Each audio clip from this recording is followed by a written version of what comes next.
Anggota Komisi 4 DPR RI Riono menyatakan puluhan ribu jiwa keluarga terdampak ekonomi imbas adanya pagar laut di perairan Tangerang, Banten. Hingga kini pagar laut tersebut masih berdiri kokoh meskipun Kementerian Kelautan dan Perikanan sudah menyegelnya.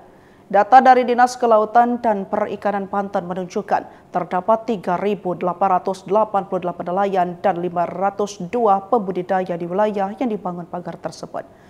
Jika dihitung dengan rata-rata jumlah anggota keluarga, maka sekitar 21.950 jiwa terkena dampak ekonomi akibat pembakaran laut ini.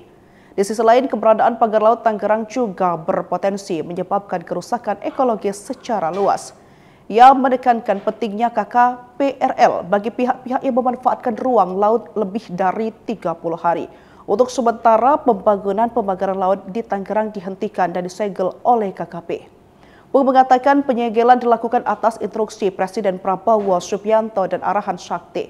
Penyegelan dilakukan sebagai langkah tegas KKP yang menerima aduan nelayan setempat serta menegakkan aturan yang berlaku terkait tata ruang laut.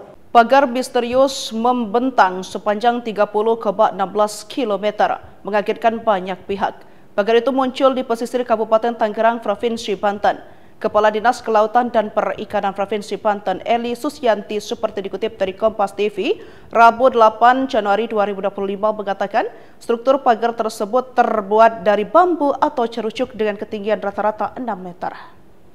Setelah diinvestigasi, aparat gabungan tidak ada suatu rekomendasi atau izin dari pihak berwenang untuk membuat pagar tersebut.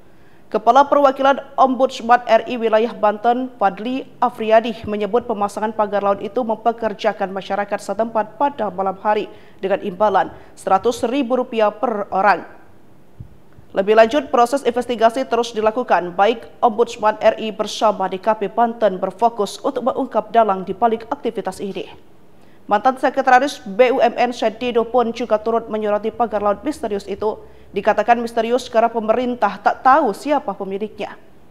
Sering menyatakan bahwa di PIK 2 sudah terjadi negara di dalam negara.